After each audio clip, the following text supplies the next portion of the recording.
জয় গুরু। শ্রী শ্রী ঠাকুরের রাতুল চরণে জানাই আমার শতকোটি প্রণাম।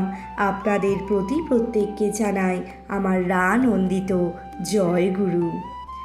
শ্রী শ্রী ঠাকুর আজ লোকচক্ষুর অন্তরালে, কিন্তু বংশ পরম্পরায় তিনি প্রতি মুহূর্তে প্রতিনিয়ত লীলা করে চলেছেন।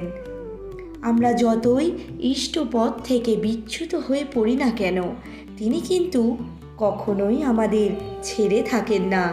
একবার বিশ্বাসের সঙ্গে শক্তভাবে তার হাত ধরতে পারলেই তিনি আমাদের নিয়ে যাবেন সেই অমৃতের পথে।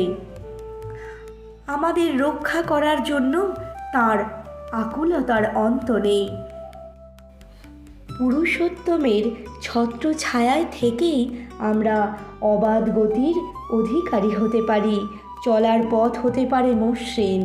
তারই সৃষ্ট আর্য পরম্পরাকে সম্মুখে রেখে আজ আমরা সেই পথেই এগিয়ে চলেছি। এক মা আলোচনা পত্রিকায় জানালেন পূজনীয় অবিন দাদার এক দয়ার কথা। সেই ঘটনাই আজ আপনাদের সামনে তুলে ধরব। পুরুষোত্তম রেত ও শরীরে সুপ্ত থেকে নিয়ত লীলা করে চলেছেন। বংশ পরম্পরায় সেই লীলা উপভোগ করে আমরা আজ ধন্য। 2023 সালের কথা। পূজনীয় অবিন দাদা ইষ্টকর্মে সেই সময় দেশের বিভিন্ন জায়গায় যাচ্ছেন। এর মধ্যে একটি জায়গা হলো মানকাচর। আমার বোনের মেয়ে তানিয়া, এখানে আমার বা আমি বলতে সেই মায়ের কথা বলা হয়েছে যিনি এই ঘটনাটি তুলে ধরেছেন।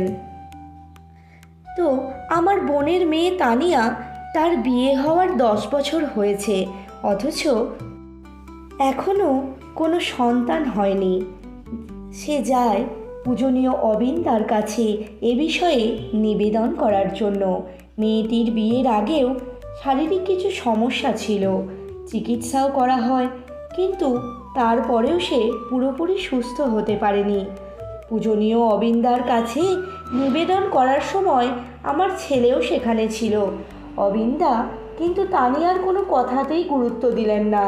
তিনি স্বাভাবিকভাবেই ইষ্ট প্রসঙ্গ করে চলেছেন। এক সময় তানিয়াকে চা করে আনতে বললেন। সে চা পরিবেশন করলে তিনি তৃপ্তি ভরে তা গ্রহণ করলেন।